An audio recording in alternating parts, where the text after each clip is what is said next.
மக்கள் வணக்கம். தமிழக வெற்றிக் கழகத்தின் தலைவர் விஜய் அவர்கள் தன்னுடைய முதல் அரசியல் மாநாட்டில் மேடையில் பேசும்பொழுது தமிழ் தேசியம் திராவிடமும் இப்பொழுது தேவை, அதுதான் தமிழுடைய கட்சியின் கொள்கை என்று பேசியிருந்தார். இதற்கு நாம் தமிழர் கட்சியின் சீமான் அவர்கள் கடுமையாக விமர்சனம் செய்திருந்தார். தமிழ் தேசியமும் திராவிடமும் வெவ்வேறு, இரண்டு மூன்றல்ல என்று பேசியிருந்தார்.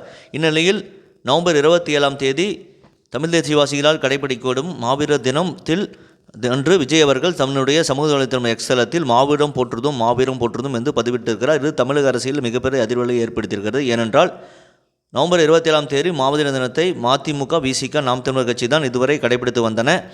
இது இளப்பொருளில் உயிரிழந்தவர்களின் நினைவாக மாவீரர் தினம் போற்றப்படுகிறது.